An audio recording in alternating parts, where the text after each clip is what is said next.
In the days when empires rose like mountains of iron, Israel lived under the shadow of the Greek kingdom. King Antiochus, drunk with power, sought not just to conquer the land, but to erase its faith. His decrees thundered through Judah, forbidding the covenant and commanding the defilement of the holy temple. The sanctuary of the Most High, once filled with prayers and pure offerings, was seized by foreign hands. Idols were raised where the Spirit once dwelled. And on the altar of God Himself, swine's flesh was sacrificed, a symbol of humiliation and defiance toward heaven. Fear spread like smoke.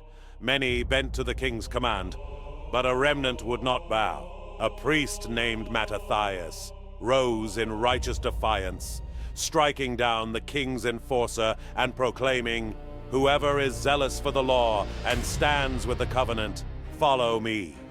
And when Mattathias passed, leadership fell to his son, Judah the hammer, a warrior shaped by faith, driven by the fire of righteousness, a leader whose courage breathed life into a weary nation. Though the armies of Greece marched with trained soldiers, war elephants, and weapons forged in the fires of empire, Israel stood with something greater, their covenant with God, and the unshakable belief that the Holy One fights for those who stand for Him. Battle after battle, the impossible unfolded, outnumbered, outarmed, yet never outwilled. And then, against every earthly expectation, Judah and his brothers drove out the invaders and entered the temple once more. Israel rebuilt. They cleansed the temple. They restored the altar. And in an act of faith that echoed through the ages, they rededicated the house of God.